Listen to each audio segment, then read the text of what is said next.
할렐루야. 오늘도 금요기도회를 잊지 않고 주님 전에 나와 말씀을 듣기 위해 주님 전에 나오신 여러분 가운데 참 좋으신 주님의 은혜와 평강이 있기를 축복합니다.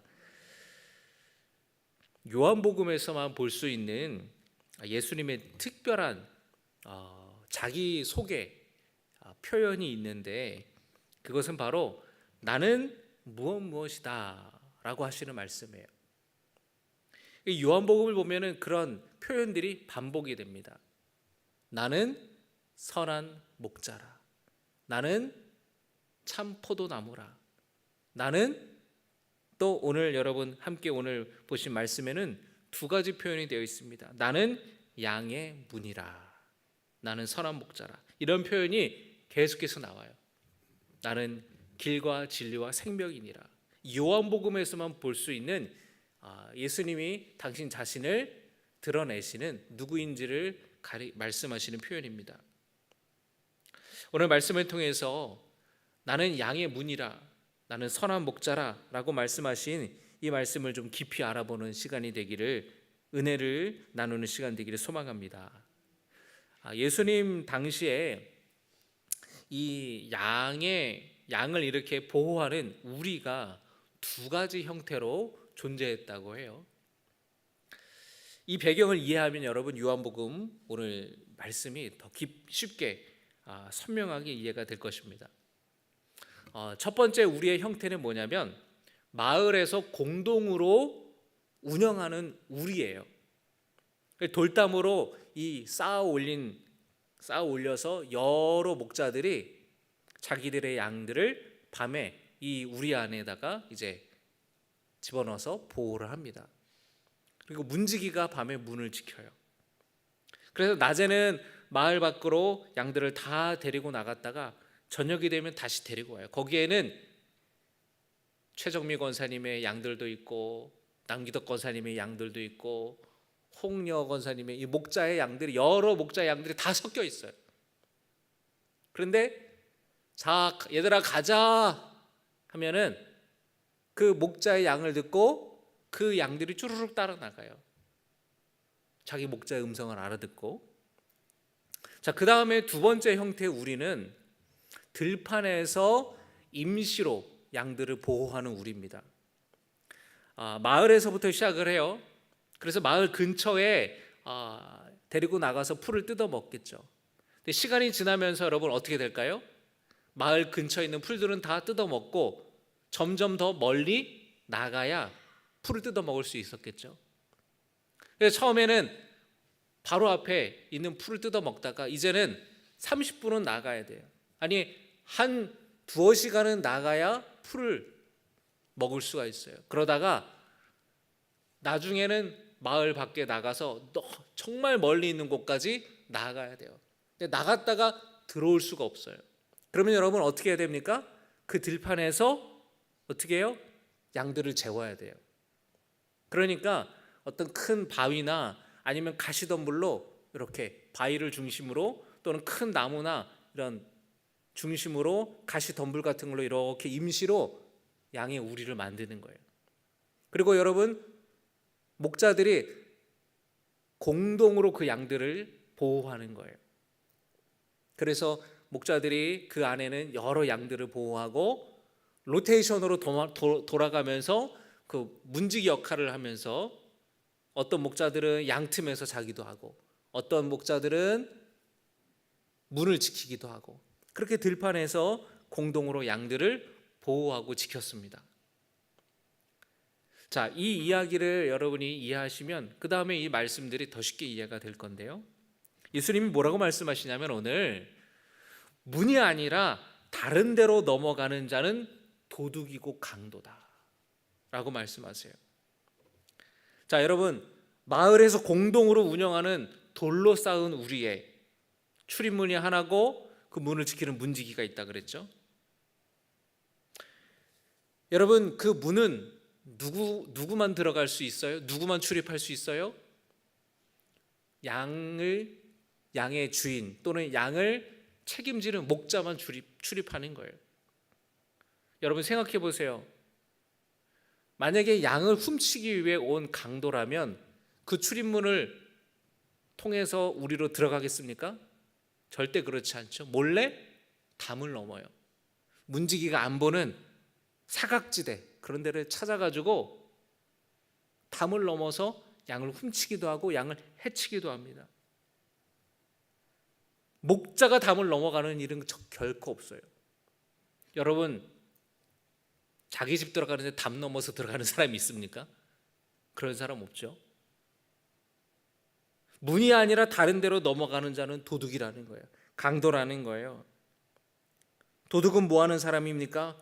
몰래 훔치는 사람이에요. 강도는 뭐 하는 사람입니까? 대놓고 양들을 해치는 사람이에요. 양들을 빼앗는 사람이에요. 그러면 여러분, 여기서 예수님이 말씀하신 도둑과 강도는 누굴까요? 그것은 바로 유대 종교 지도자들을 가리켜 말씀하시는 거예요. 이스라엘의 영적인 지도자라는 자들이 백성들의 목자가 되어서 하나님께로 인도하고 백성들을 돌봐야 함에도 불구하고 백성들에 대해서 무관심해요. 백성들에서 소홀해요. 그리고 오히려 도둑이 되고 강도가 되어서 백성들을 괴롭히고 있다는 말이에요. 백성들을 억압하고 백성들을 착취하고 있다는 거예요.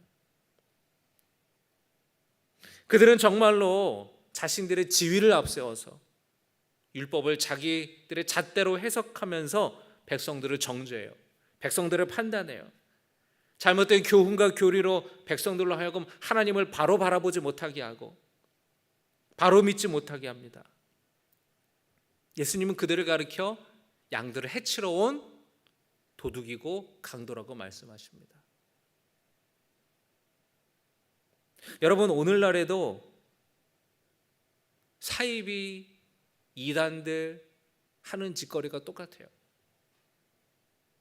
교묘한 교리와 거짓된 교훈으로 우리 안에 있는 양들, 우리 안에 있는 성도들을 도둑질하고 강도질합니다. 꼭 여러분, 이단들이 어디 가서 벨 누르고 문 두드리는 줄 아세요? 교회 붙은 데 가요.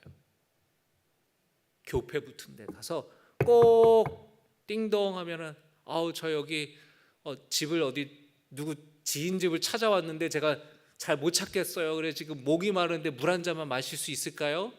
문을 열면은 저기 하면서 어디서 왔다고 하면은 문을 닫으려 그러면은 어떻게 할까요? 다리를 딱 집어넣어요.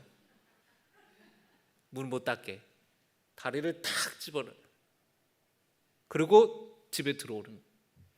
여러분, 혹시 그런 경험 있으시다면 주거 침입으로 신고하겠습니다. 여러분, 딱 그렇게 단호하게 거절하세요. 아유, 이게 뭐예요? 들어왔으니까 일로 오세요. 여러분, 이러면 안 되는 거예요. 여러분, 강도가 집에 들어왔는데, 도둑이 들어왔는데, 아유, 이 밤에 고생이 많으십니다. 이쪽으로 오시죠. 날이 춥죠? 여러분, 그러실 거예요? 당장에 나가라고 쫓아내야 되잖아요. 도둑이나 강도에 대해서. 잠시만요. 지금 방이 좀 냉골인데 마실 걸 좀 갖다. 이런 사람 없잖아요. 꼭 교회 붙은 집을 배를 눌러요. 여러분, 정상적인 교회 성도라면 교회 붙은 집에는 여러분 전도지도 안 붙여요. 잘 다니고 있는 성도를. 이단들은 안 그래요. 꼭 그렇게 들어가서는 거짓된 교리로 성도들을 불안하게 만들고 교회를 비방하고 우리 바깥으로 끄집어내려고 그래요. 그리고 자기 이득을 위해서 양들을 억압하고 착취합니다.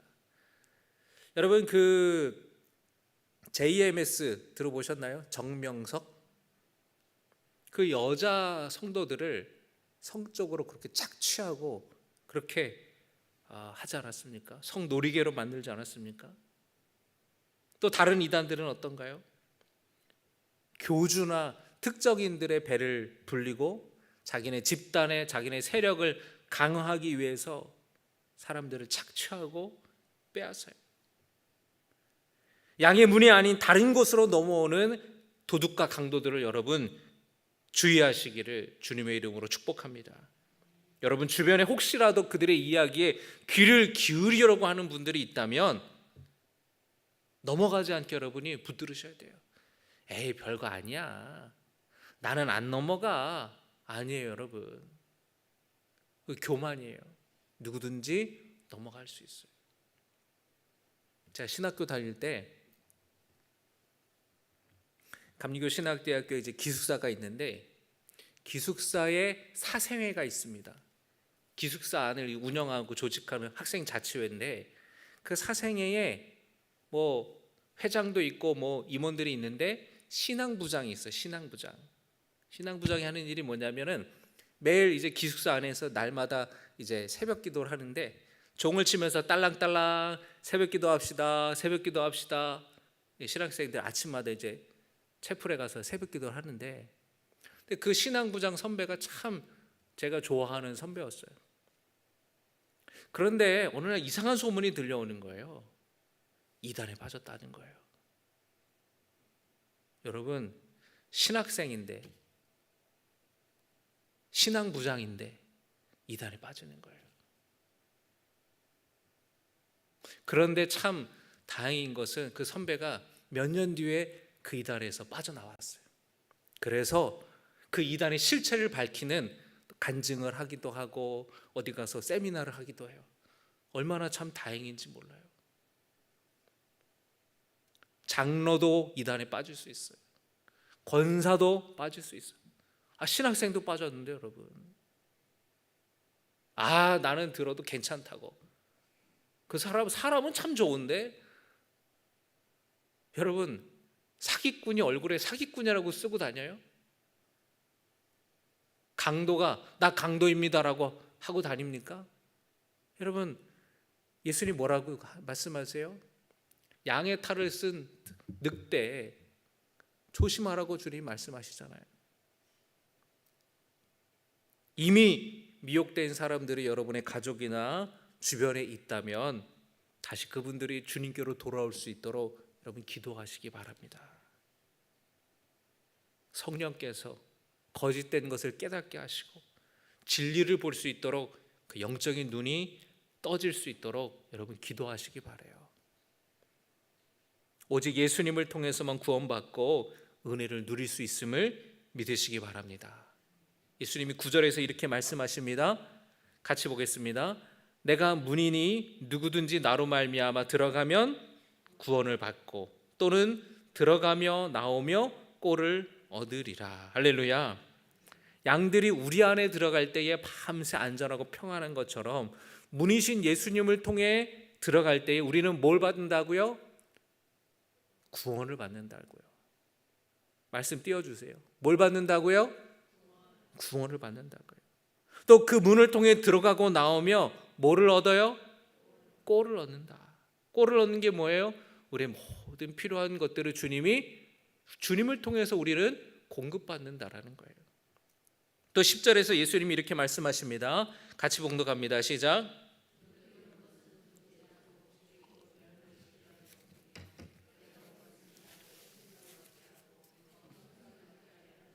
도둑이 오는 목적이 뭡니까? 도둑질하기 위해서요.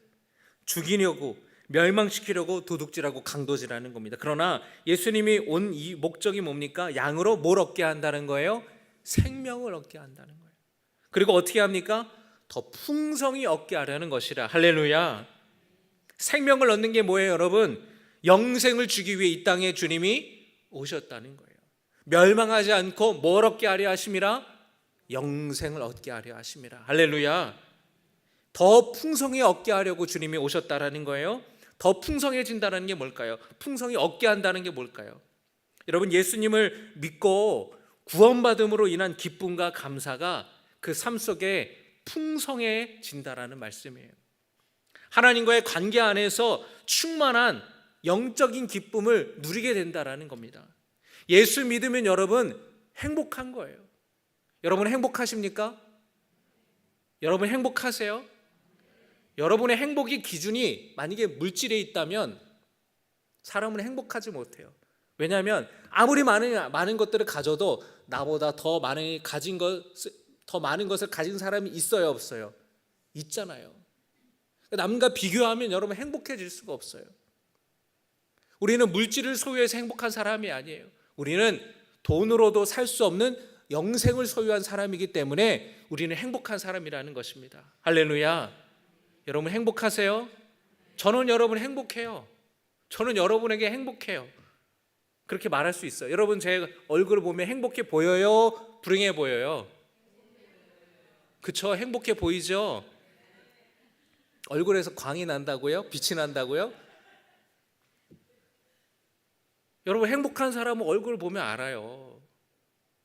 구원받은 것도 감사한데 하나님께서 주의 종으로 세워주셔서 말씀 전하게 하시고 말씀 선포하게 하시고 성도들 돌보게 하신 주님이 내게 주신 그 사명, 저는 그게 참 하나님의 도구로 사용되는 게 저는 참 감사하고 그 일을 할 수 있음에 저는 참 기쁘고 그 일에 행복함을 느껴요. 여러분 행복이라는 건 여러분 감정이에요. 감정. 어떤 것을 이뤘을 때도 그런 감정을 느끼고 뭐 소유했을 때도 감정을 느끼고 맛있는 걸 먹어도 우리는 행복을 느끼죠. 그 감정을 느끼는 거예요. 여러분 우리가 세상에 주는 그런 행복은 일시적인 겁니다. 여러분 어제 비싼 거 먹었다고 오늘 배 안 고파요? 어제 10만 원짜리 밥 먹어도 소고기 먹어도 오늘 배고파요. 좋은 걸 샀어요. 그 다음날 더 좋은 신제품이 나오면 이거 별거 하찮은 것처럼 여겨진다니까요. 세상이 주는 기쁨은 그러나 우리가 예수 믿어서 누리는 그 영생은 세상과 비교할 수 없는 행복이라는 거예요. 여러분 영생을 소유한 사람이라는 것을 믿으시기 바랍니다. 근데 주님이 더 풍성하게 얻게 하려 하신다는 거예요. 그건 뭐냐? 우리의 영생을 우리가 죽은 뒤에 누릴 수 있는 복이라고 생각하지만 우리가 예수 믿어서 구원받는 것은 이 땅에서도 우리는 하나님과 아주 친밀하고 아주 주님이 나와 함께 하시는 그 친밀한 관계를 우리는 누릴 수 있다는 거예요. 언제든지 우리가 주님 앞에 나아가서 기도하면 주님 우리에게 응답하시고 주님이 말씀하시고 말씀으로 내게 말씀하시고 마음의 감동으로 내게 주님이 응답하시고 말씀하시고 우리 삶 속에 주님이 함께 계시고 동행하여 주신다라는 거예요. 그 은혜와 복을 여러분 누리시기를 주님의 이름으로 축복합니다. 그렇게 여러분의 마음 가운데에 평안케 되는 모든 것이 여러분 온전하게 되는 샬롬의 은혜가 있기를 주님의 이름으로 축복합니다. 예수님은 이 놀라운 복을 우리에게 주시기 위해 이 땅에 오셨다는 거예요. 여러분 이것이 복음입니다. 복음이 뭐예요? 굿뉴스, 좋은 소식이에요. 주님이 이 땅에 오셔서 우리에게 복이 되어주시고 영생이 되어주시고 풍성한 은혜를 주셨다라는 거, 이것이 우리에게 굿뉴스 아닙니까? 여러분 그런데 오해하지 말으시기를 이 복은 우리 삶에 어떤 어려움과 문제도 만나지 않게 해주신다는 것은 아니에요. 예수 믿고 구원받은 사람도 문제 만날 수 있습니다. 건강에 문제가 생길 수도 있고 가정에 어려움이 생길 수 있어요. 그러나 여전히 우리는 하나님의 은혜 안에 있고 여전히 우리가 하나님의 사랑받는 자녀라는 것은 변치 않는 것이에요. 고난 중에서도 주님은 우리와 함께 계시고 우리 눈물을 닦아주십니다. 이번 주부터 시작된 성경 통독 여러분 열심히 참여하고 계십니까? 별로 대답이 시원찮네요. 성경 통독방에서 신청하셔서 하시는 분도 계시고 또 개인적으로 읽고 계신 분도 계실 텐데 아직 시작하지 않으신 분이 있다면 바라기는 열심으로 하나님의 말씀을 읽어보시기를 주님의 이름으로 축복합니다. 그래서 여러분 성경 통독표 나눠드린 거 이거 참 종이가 두껍고 라면 냄비 받침대로 쓰기 좋네 라고 이렇게 쓰지 마시고 하루하루 정해진 분량 같이 읽고 체크하며 말씀과 동행하시기를 바랍니다. 성경을 여러 번 읽어도 매번 새로운 은혜를 우리가 받을 수 있어요. 왜냐하면 그 성경을 읽을 때에 그 전에 읽을 때의 나와 지금 이 성경을 읽을 때의 나는 사실은 다른 존재이기 때문에 그래요. 여러분 1년 전에 여러분과 지금의 여러분이 똑같습니까? 아예 목사님 그런 말 마세요. 나이 먹은 거 슬퍼요. 그걸 말하는 게 아니라 그때의 나와 지금의 나는 달라요. 1년 동안 많은 삶을 경험하면서 우리는 새로운 생각을 하게 되고 새로운 것들을 배우고 인격적으로도 성장하게 되고 새로운 존재가 되는 거예요. 우리의 영혼은 날마다 새로워져요. 그러니까 그때 읽을 때의 감동과 지금 읽을 때의 감동이 다르고 그때 읽었을 때 받는 은혜와 지금 읽었을 때의 은혜가 달라요. 왜냐하면 그때는 그 상황 가운데서 은혜 받은 것이고 지금은 내 상황이 달라졌으니까 그때 받지 못했던 은혜 받지 못했던 말씀으로 또 은혜 받을 수도 있는 거예요. 그래서 여러분 저는 설교를 할 때에 예전에 했던 설교 어떤 본문으로 예전에 설교를 했던 게 있을 거 아니에요.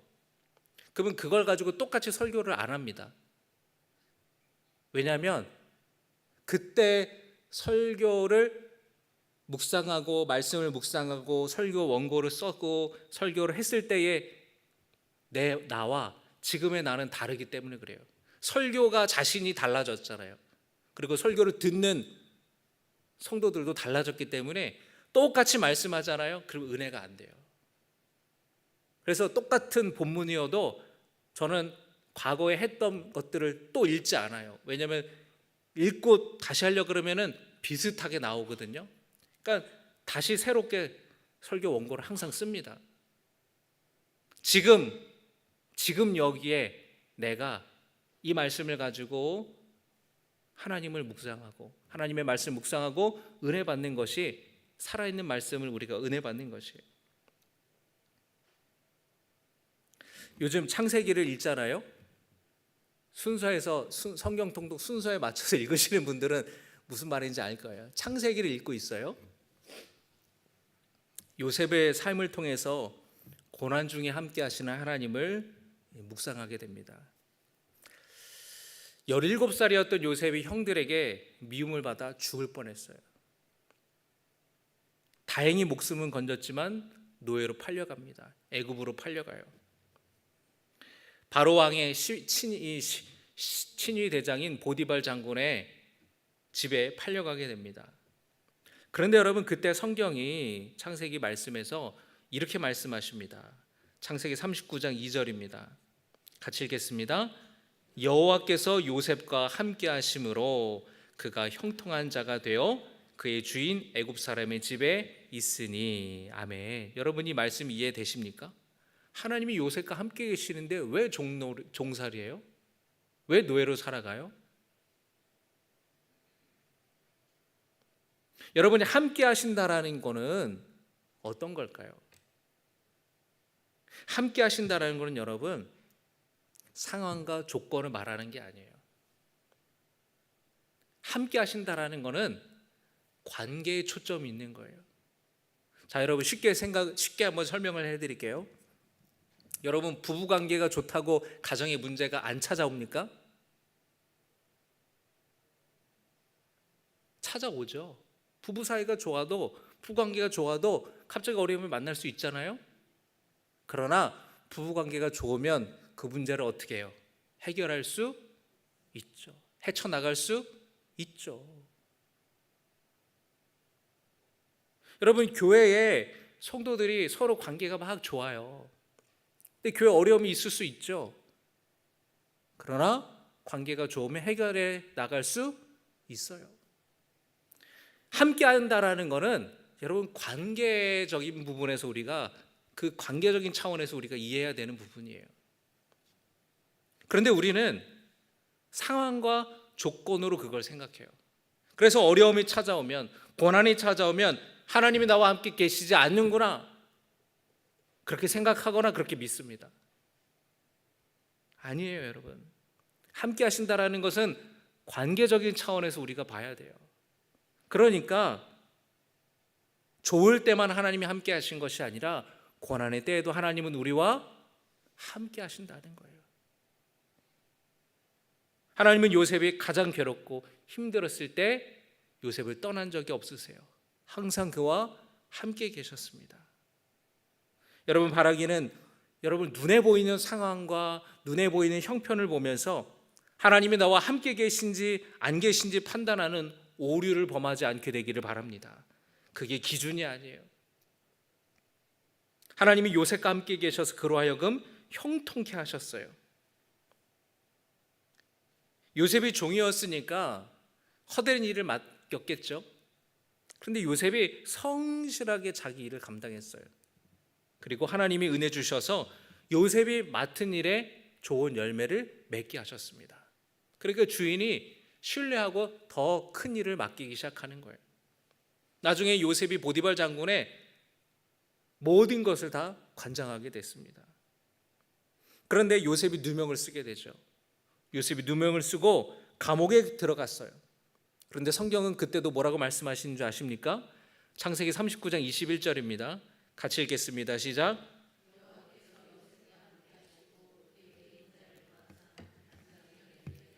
그때도 성경은 여호와께서 요셉과 함께 하셨다라고 말씀하세요.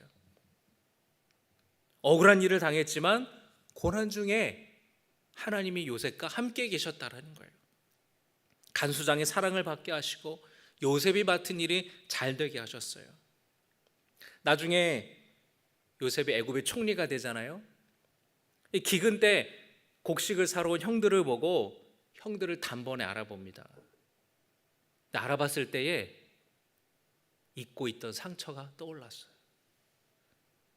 여러분, 요셉에게 그 17살 때에 형들에게 죽을 뻔하고 노예로 팔려갔던 사건이 얼마나 상처가 됐던 큰 사건이었어요. 평생 씻을 수 없는 트라우마예요, 트라우마. 그게 얼마나 큰 상처였는지 요셉이 애굽에서 결혼하고 낳은 첫 아들의 이름을 므낫세라고 지었는데 므낫세의 이름의 뜻이 뭔지 아세요? 잊어버리다라는 뜻이에요. 그러니까 그제서야 그 아들을 낳은 기쁨, 아들을 얻은 그 기쁨으로 인해서 내 과거의 상처를 다 잊었다라고 그 뜻이 이름에 있는 거예요. 51절, 창세기 41장 51절입니다. 요셉이 그의 장남의 이름을 므낫세라 하였으니 하나님이 내게 내 모든 고난과 내 아버지의 온 집 일을 잊어버리게 하셨다 하며. 그러니까 이때까지 요셉은 평생 그 상처와 그 트라우마를 경험했던 거죠. 그런데 형들을 다시 만나면서 그 과거의 상처가 떠올랐어요. 베냐민이 보고 싶어서. 왜냐하면 베냐민은 자기 친동생이니까. 근데 그땐 베냐민이 없었어요. 야곱 아버지가 요셉을 잃어버린 것처럼 베냐민도 잃어버릴까 봐. 그러니까 사실은 그 자기 아들들을 신뢰하지 않은 거죠. 베냐민이 없으니까 베냐민 보고 싶어서 다음에 올 때 베냐민 꼭 데리고 오라고 얘기를 합니다. 그리고 그들이 두 번째 찾아왔을 때에 요셉이 베냐민만 자기 곁에 두려고 했어요.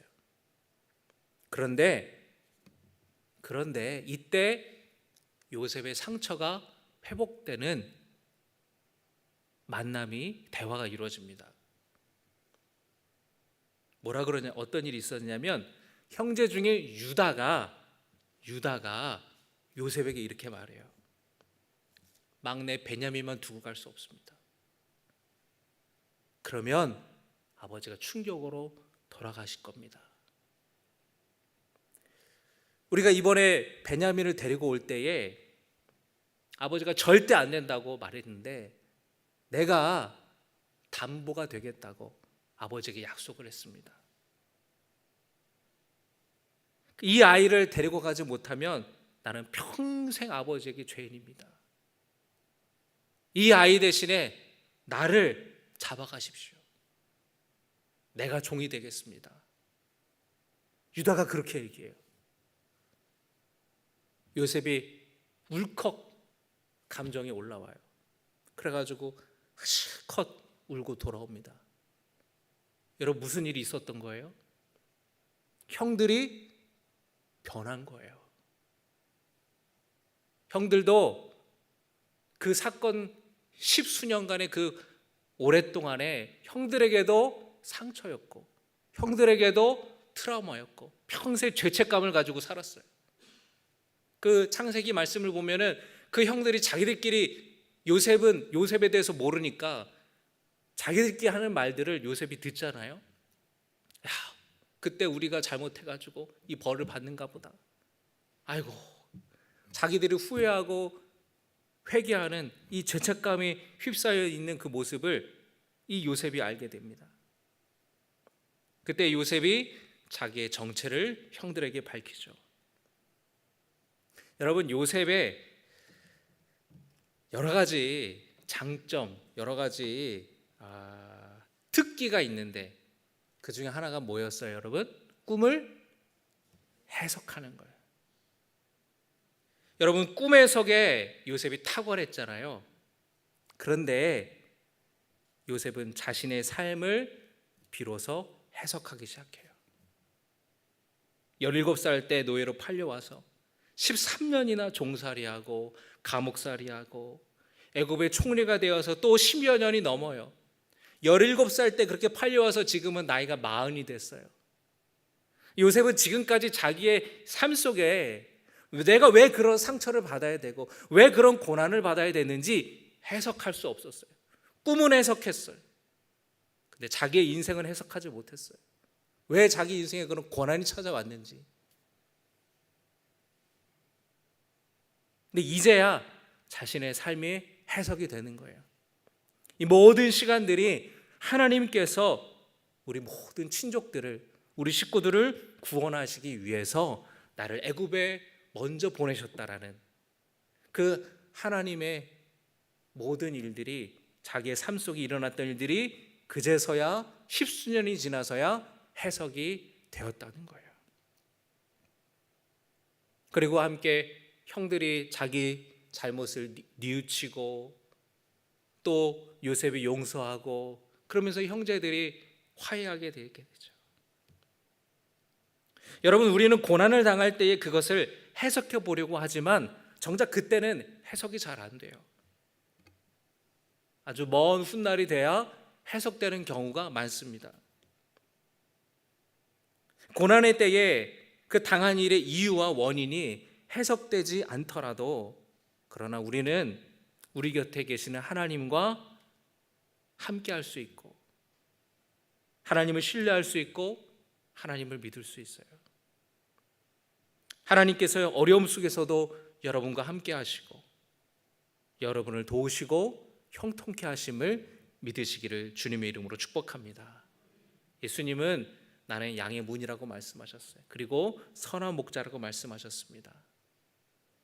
자기 양을 위해 목숨을 버리는 목자라고 주님이 말씀하세요. 우리를 위해 자기 생명을 바치신 예수님의 사랑을 여러분 기억하시면서 선한 목자이신 예수님이 우리를 구원하시고 우리를 위해 희생하시고 이 땅에 사는 동안 우리와 함께 하시며 우리 삶을 인도해 주실 것을 믿으시기 바랍니다. 여러분의 인생이 골짜기로 가게 될지라도 여러분 두려워하지 마세요. 주님을 신뢰함으로 주님의 인도하심을 따라가는 여러분 되시기를 주님의 이름으로 축복합니다.